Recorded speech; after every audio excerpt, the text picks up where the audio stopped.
Al-Fatihah.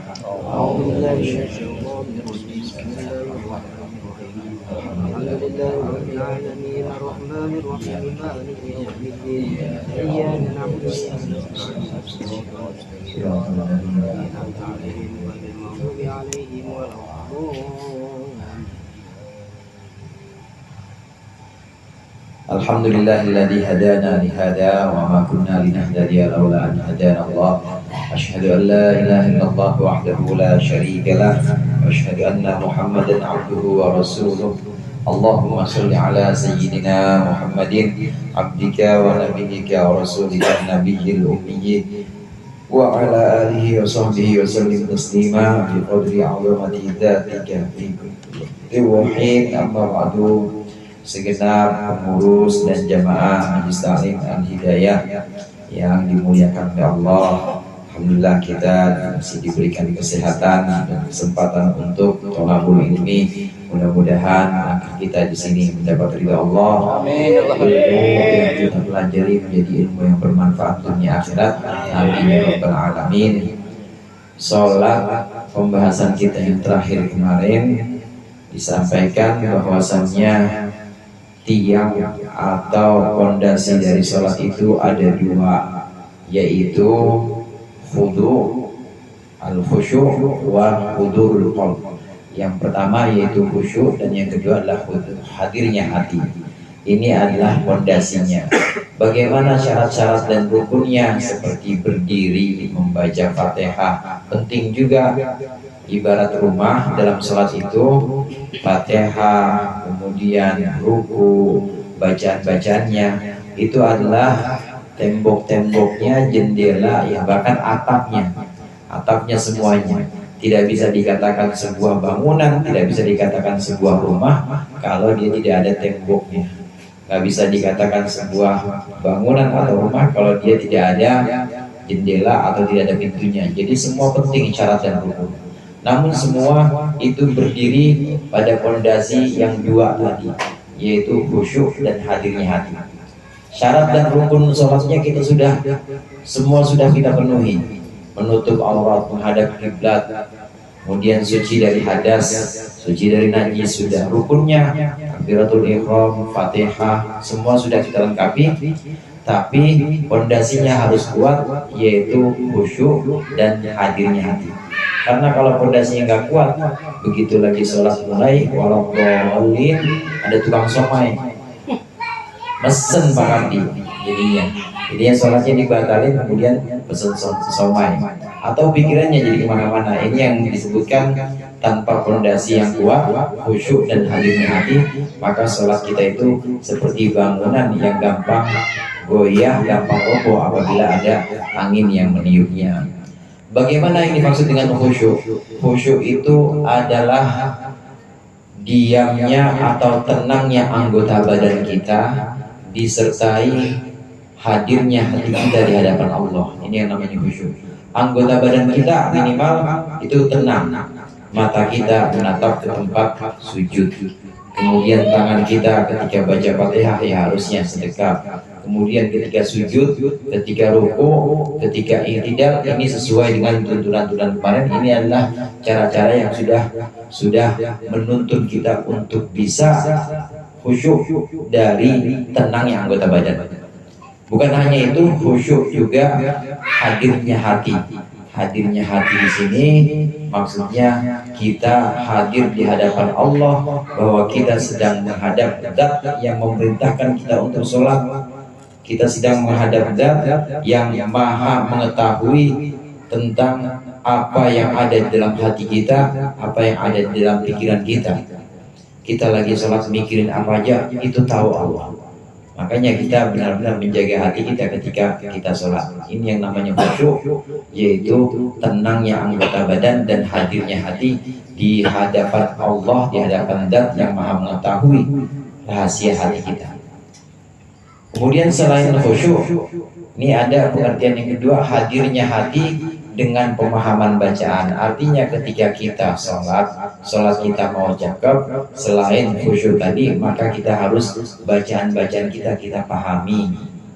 Bismillahirrahmanirrahim, dengan nama Allah. Allah Maha Penyayang, Maha Pengasih. Kalau nggak tahu secara detail nggak apa-apa, secara global aja. Bismillahirrahmanirrahim, dengan nama Allah yang Maha Pengasih. Alhamdulillahirabbil alamin, segala puji hanya milik Allah. Nggak perlu detail, bahkan memang tidak dianjurkan kita memahami ayat dalam sholat. Kita tadabbur atau merenungkan makna ayat secara detail itu tidak dianjurkan, karena nanti justru akan menyibukkan diri kita dari ayat itu. Bukannya sibuk menghadap Allah, tapi sibuk dengan ini artinya apa ya, jadinya begitu. Maka cukup global aja. Yang paling mudah, hadirin, ketika kita sholat, pokoknya sholat itu adalah doa itu menghamba.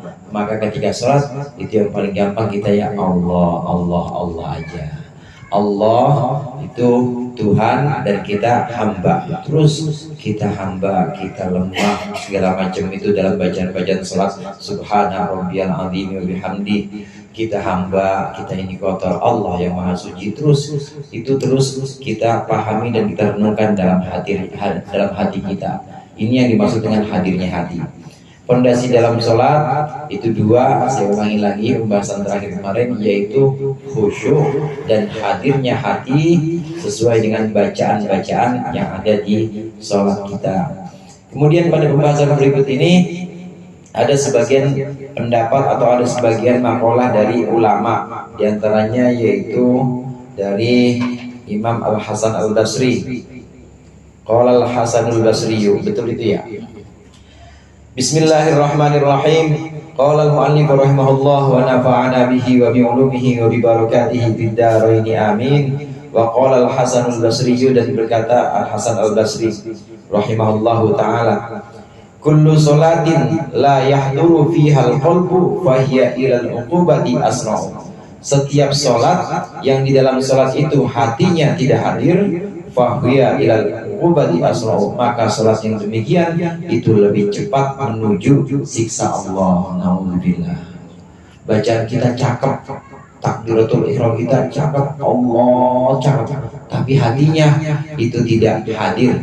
Hatinya tidak memahami bacaan, hatinya tidak memahami bahwa itu adalah mengagungkan Allah dan kita menghamba di hadapan Allah, maka itu lebih cepat membawa kita pada siksaan dibandingkan nikmat. Apalagi orang sholat terus sombong, Allahu Akbar, dari takbirnya aja dia udah ngerasa kayaknya takbir gua doang yang paling pasing. Kemudian sami Allah liman, nggak ada imam kayak gua dah. Nah kalau seperti itu lebih cepat kepada siksaan, dibanding kepada ganjaran. Naudzubillah. Karena hatinya tidak hadir, dia hanya sampai lisan saja bacaan-bacaannya, hatinya tidak memahami tentang kehambaan, bahwa dia harus menghamba kepada Allah yang maha besar saat mengucapkan Allahu Akbar. Demikian juga saat membacakan yang lain, saat membacakan bacaan-bacaan sholat, baik yang rukun maupun yang sunnah-sunnah, ini juga hendaklah hati kita hadir. Rabbana lakal hamdu mil'us samawati wa mil'ul ardi wa mil'u ma syi'ta. Kalau nggak tahu artinya coba aja ini Pak. Coba sambil lisan kita baca, hati kita baca juga. Rabbana lakal hamdu mil'us samawati wa mil'ul ardi. Di hatinya baca juga, walaupun nggak ngerti. Itu namanya hatinya hadir, hatinya fokus kepada bacaan. Insya Allah dengan cara itu maka fondasi sholat kita kuat, karena hati kita udah sedang fokus membaca apa yang lisan kita ucapkan.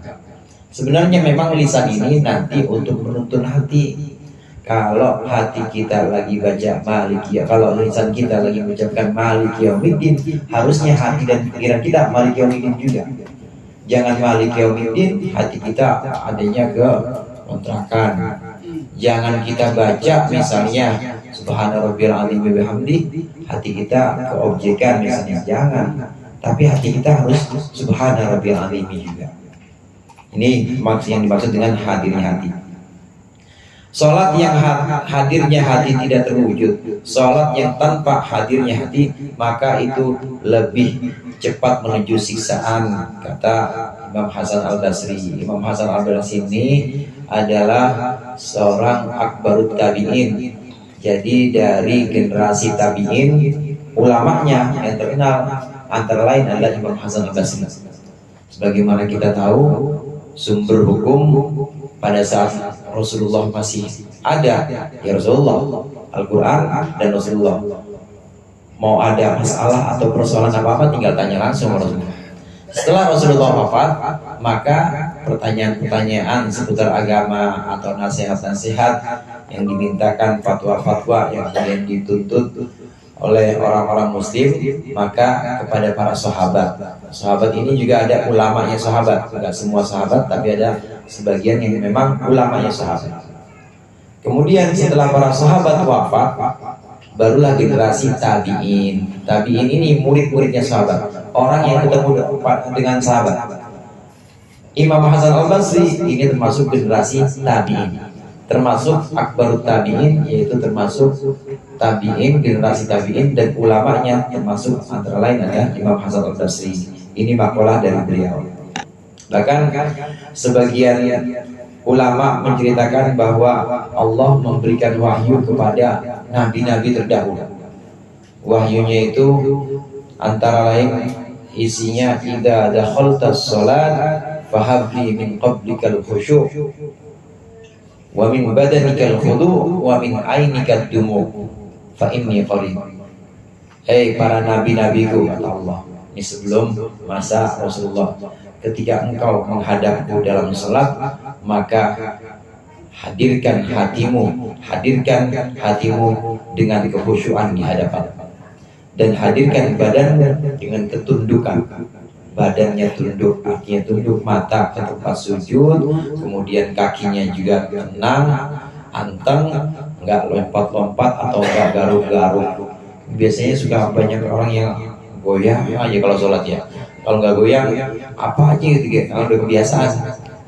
Nah itu namanya tidak khudu. Begitu juga ketika engkau sholat, wahai para nabi, maka hadirkan air mata kepadaku, maka sungguhnya aku sangat dekat. Ketika kita sholat, itu kita tidak ada jarak antara kita dengan Allah, itu tidak ada jarak. Langsung kita dengan Allah tanpa perantara siapapun. Ini pentingnya hadir hati kita dalam sholat. Wa qala Rasulullah sallallahu alaihi wasallam, innal abda la yusalli as-salata fala yuktabu lahu minha sudusuha wala ashruha.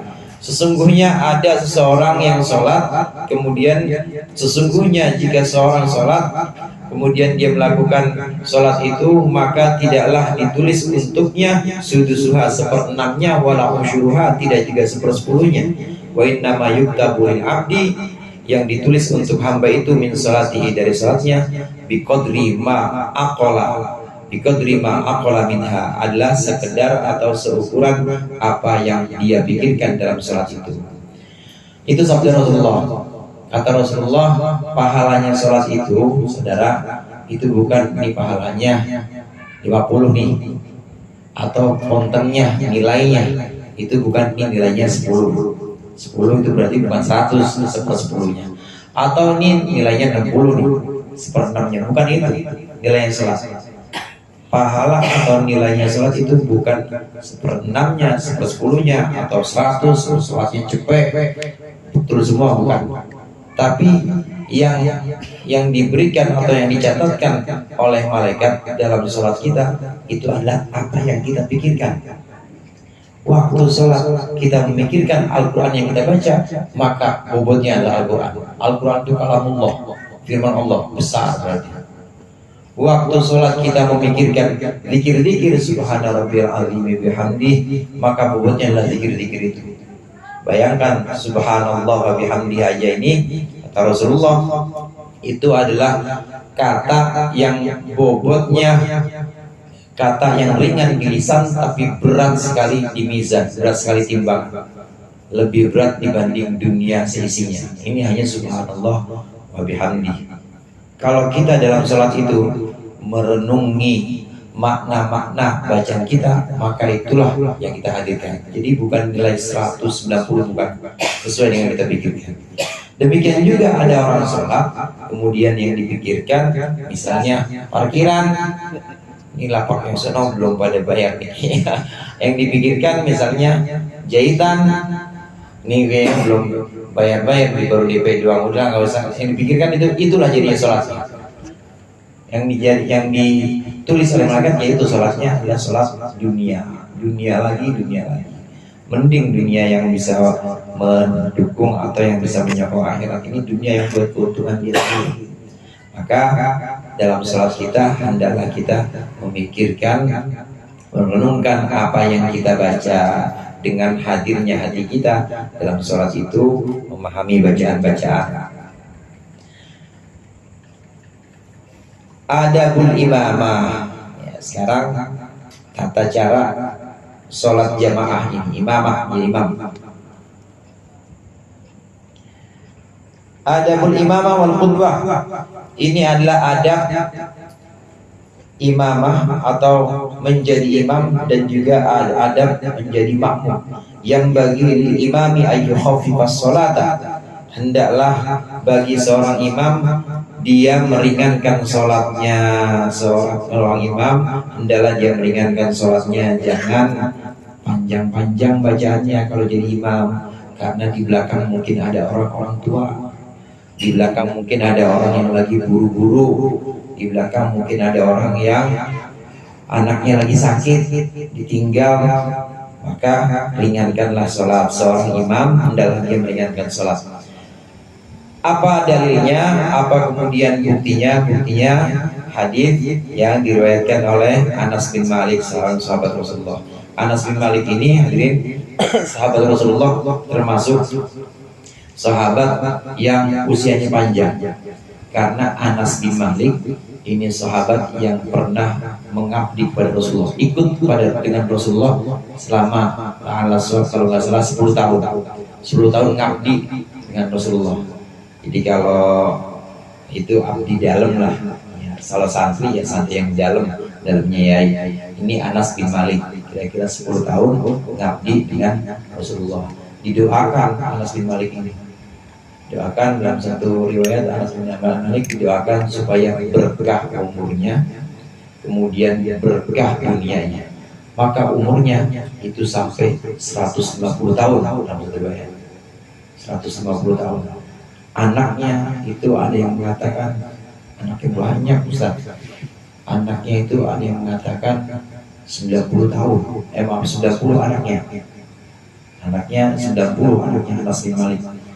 Anas bin Malik ini karena usianya panjang, itu dalam usia yang panjang itu dia sudah sempat menguburkan kira-kira 70 anaknya. Jadi anaknya yang meninggal duluan, Anas bin Maliknya belakangan. Ini satu riwayat mengatakan demikian. Sahabat anak Anas bin Malik yang pernah menjadi abdi atau menjadi khadimnya Rasulullah. Qala Anas bin Malik, berkata sahabat Anas bin Malik radhiyallahu anhu, ma shallaitu khalfa ahadin salatan akhaffa wala atamma min salati Rasulillah sallallahu alaihi wasallam. Tidak pernah aku melakukan sholat di belakang satu orang pun yang lebih ringan dan lebih sempurna dibandingkan sholat bersama Rasulullah sallallahu alaihi wasallam. Anas bin Malik menyaksikan bahwa kalau aku sholat bersama Rasulullah, itu sholat yang paling enteng, nggak ada selain Rasulullah yang sholatnya itu ringan. Tapi meskipun ringan, sempurna. Atamma, akhofa wa atamma, meskipun ringan, singkat, jamaah, di belakang itu nggak ada yang ngedumel, nggak ada yang ngegerutu, tapi sempurna. Sholatnya Rasulullah demikian. Walaupun memang ada di beberapa hadis riwayat bahwa Rasulullah kalau sholat zuhur itu biasanya baca, sholat zuhur kan bacanya sir, begitu juga asar. Ini Rasulullah bacanya adalah surat-surat yang agak panjang seperti surat-surat Idza Syamsu Kuwirat, At-Takwir, seperti itu yang panjang, atau Al-Mursalat.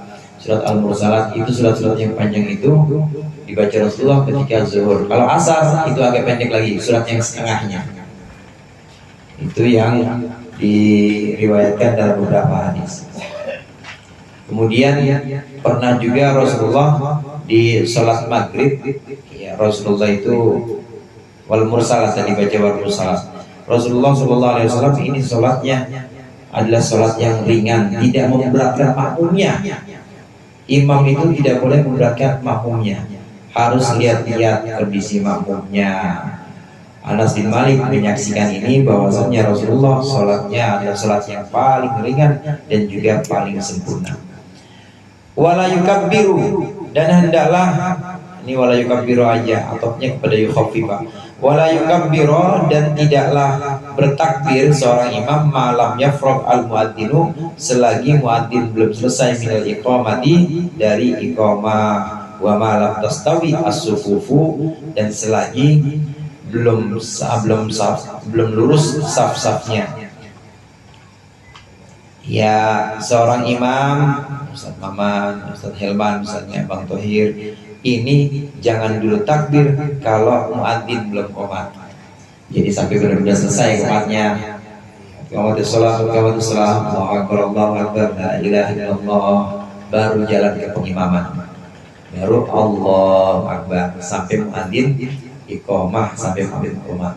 Dari sini hadirin, ini memang sudah Imam Ghazali sudah menganggap jamaah hidayah sudah tahu semua. Orang yang qomat itu adalah orang yang ada.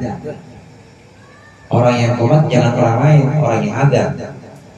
Yang qomat itu adalah yang tadi ada, dan itu menunggu perintah imam, atau paling enggak nanya dulu sama imam, gimana mam? Lanjut, maksudnya qomat baru. Jadi jangan diem-diem aja. Muadzin mau qomat sama imam diem-dieman, marahan apa? Nanya dulu, gimana Ustaz? Ya, ada qomat. Yang qomat adalah yang tadi ada. Jangan cari orang yang lain. Kata Imam Ghazali di sini, hendaklah imam menunggu muadzin sampai muadzin selesai qomat. Jangan buru-buru. Kemudian catatan yang berikutnya, seorang imam hendaklah dia tidak memulai sholatnya, jangan dulu takbiratul ihram sebelum saf-safnya lurus. Jadi memang disunahkan, dianjurkan imam itu sebelum mulai takbiratul ihram nengok dulu belakang, lihat dia. Ya, lurusin. Atau sawu sufufakum kalau pakai bahasa Arabnya. Enggak, lurusin. Nah, safnya dilurusin. Tuh kalau Kiai Anwar Zahid punya cerita. Jadi ada, tahu saya ceritanya, ada aki-aki dia pengen sholat, ketemu sama anak muda. Loh, kok rambutnya beda sekarang? Iya, habis di rebonding kek. Emang rebonding udah apa? Rebonding itu dilurusin kek. Oh gitu. Sampai di masjid dia bilang ke jamaahnya, mohon softnya di rebonding. Maksudnya dilurusin, maksudnya luruskan dulu safnya sampai benar-benar lurus, baru Allahu Akbar, baru menghadap kiblat, Allahu Akbar. Wala yarfa'a, dan hendaklah tidak mengangkat siapa makmum, maksudnya tidak meninggikan, tidak mengencangkan sautahu akan suaranya makmum, illa biqadri ma yasma'u nafsahu, atau ma yusmi'u nafsahu, kecuali dengan ukuran suara yang bisa memperdengarkan dirinya sendiri. Makmum nih, buat makmum, buat yang di belakang yang gak jadi imam, jangan kencang-kencang, minimal mendengar dirinya sendiri.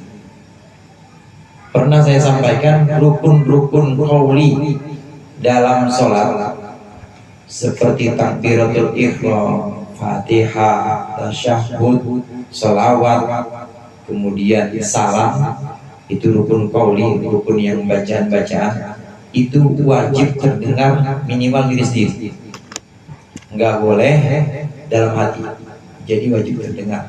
Asyhadu an la ilaha illallah, minimal diri sendiri. Tapi kalau makmum nggak boleh juga kenceng-kenceng, udah diri sendiri aja, nggak boleh kenceng-kenceng. Makmum sih pengen ngalahin imamnya, ikutin aja imamnya baca wadduha, makmumnya baca wadduha juga kenceng gitu. Kayaknya pengen ini cakapan gua kayaknya sama imamnya dah.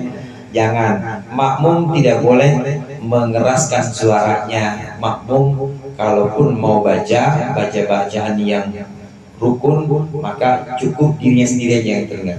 Nggak boleh ikutin bacaan imam, apalagi sampai terdengar dengan sampingnya, nggak boleh. Saat imam membaca surat misalnya, imam baca surat Wadduha wal-laili idza saja, ya makmum diam aja, dengerin bacaan imam. Kalau belum baca Fatihah, baca Fatihah. Itu pun baca Fatihah nggak boleh kenceng-kenceng, kagok nanti imamnya. Wadduha wal-laili idza saja, maliki yaumiddin, makmumnya. Imamnya wal-laili idza saja, iyyaka na'budu lah. Jadi kagok karena makmumnya kenceng. Hadirin jemaah rahimakumullah, kadang-kadang filosofi sholat ini juga bisa kita praktekkan dalam kehidupan sehari-hari kita. Yang namanya makmum atau orang yang dipimpin itu jangan pengen bersuara terus, jangan pengen kenceng-kencengan. Udah ngikut aja, ngikut aja. Kalau seandainya kita nggak setuju sama pemimpin kita, nggak setuju dengan pimpinan kita, maka minimal kita mufarokoh. Mufarokoh itu artinya tidak ikut dia, tapi jangan dimuncul-munculin, jangan apa sekarang ya, misalnya diviralkan, yang diviralkan terus orang-orang pada tahu, jangan. Jadi diajarkan seperti itu. Tapi cukup mufarokoh aja kalau memang tidak setuju dengan imam. Jangan juga makmum pengennya kenceng-kencengan atau bahkan duluin imam. Orang yang dipimpin itu hendaklah menahan diri, jangan pengen ngeduluin orang yang memimpin. Biarin aja. Kalau imamah atau kepemimpinan itu kan memang sudah ketentuan Allah juga. Ada orang yang memang Allah takdirkan lagi memimpin. Sekarang lagi peremajaan RT kalau dia yang menang misalnya Pak Kardi, ya udah itu emang udah takdir Allah, udah ketentuan Allah, dia lagi mimpin selama berapa tahun? 5 tahun. Iya, 5 tahun. Udah apa namanya tuh? Udah ketentuan takdir Allah. Udah ada di sana. Wanalu mana tadi? Wa yanwi al-imamu al-imamata. Hendaklah seorang imam niat imaman, niat menjadi imam, usolli fardhu maghribi 3 raka'atin mustaqbilal qiblati imaman lillahi ta'ala. Itu dibaca saat Allahu Akbar. Ini dalam hatinya, aku sholat fardhu maghrib 3 rakaat menghadap kiblat menjadi imam. Hendaklah seorang imam baca imaman, tapi nggak wajib memang. Kalau dalam sholat selain Jumat, kalau dalam sholat Jumat wajib, saudara. Kalau dalam sholat Jumat imam tidak niat imaman, Allahu Akbar, dia dalam hatinya nggak ada niat menjadi imam, maka batal jamaah. Karena sholat Jumat kan wajib jamaah, ya imamnya nggak mau jadi imam, jadi batal semuanya, sholat zuhur semua. Itu pun sulit ukurannya karena kan niat adanya di hati. Tapi minimal kalau orang yang tahu, minimal sebelum takbiratul ihram saat Jumatan itu, imam Jumatan yang tahu, minimal dia jahar sedikit, usolli fardhu jumu'ati raka'ataini mustaqbilal qiblati imaman, biar makmumnya yakin kalau dia itu ngaji, maksudnya biar makmumnya yakin kalau dia itu ngaji. Seorang imam Jumat wajib imaman. Tapi kalau sholat Jumat nggak apa-apa, nggak imaman, tetap jadi dan dapat pahala jamaah. Nah, bagaimana dengan makmum? Kalau makmum dia harus niat iktidaan. Ini yang akan kita baca ini. Faidah lam yanwi sahhat sholatul qaum. Kalau tidak niat si imam itu tetap sah sholatnya kaum, kecuali Jumatnya nggak sah. Kemudian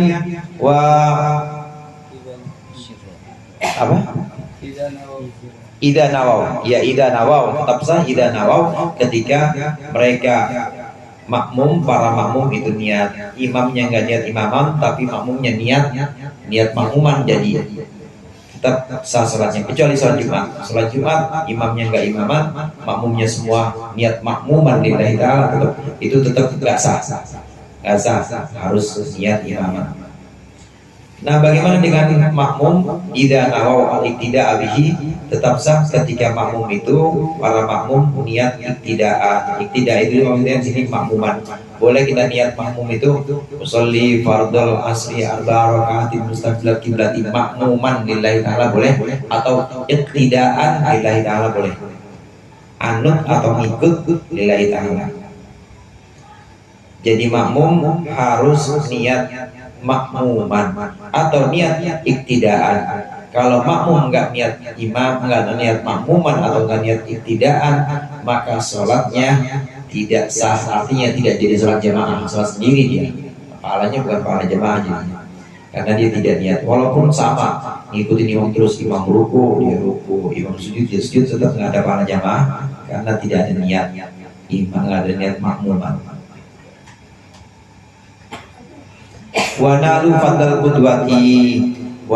fadl qudwati, dan mereka akan memperoleh keutamaan dari jamaah asal pada niat makmuman. Wa yassara bidu'al istiftah wa ta'awudz kal munfaridi. Asar yusirru.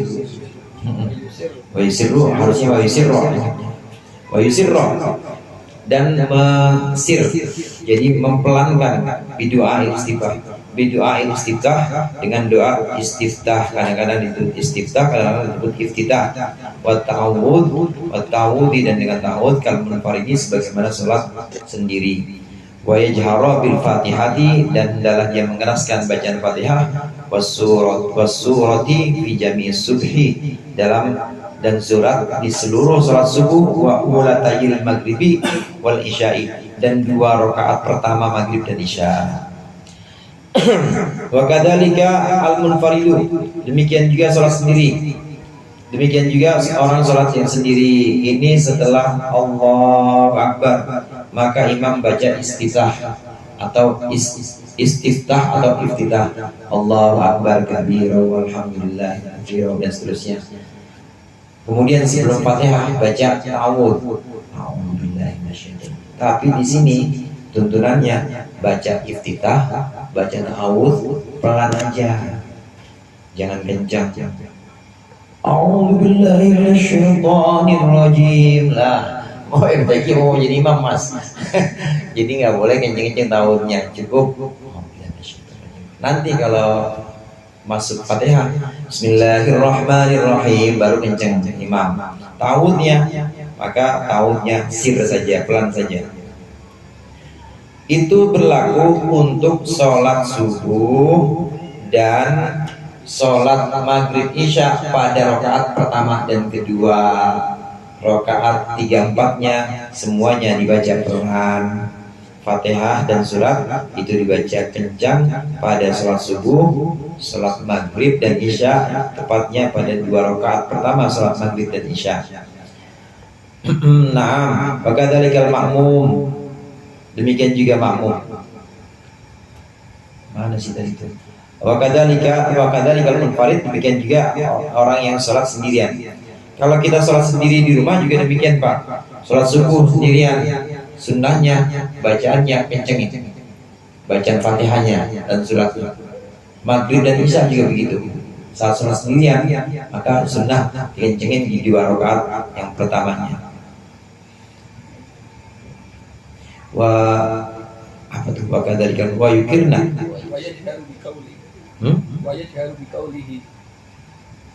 Oh, wa yajharu biqaulihi amin fil jahriyah, dan hendalah dia mengencangkan ucapan aminnya dalam salat yang kencang-kencang jahriyah itu.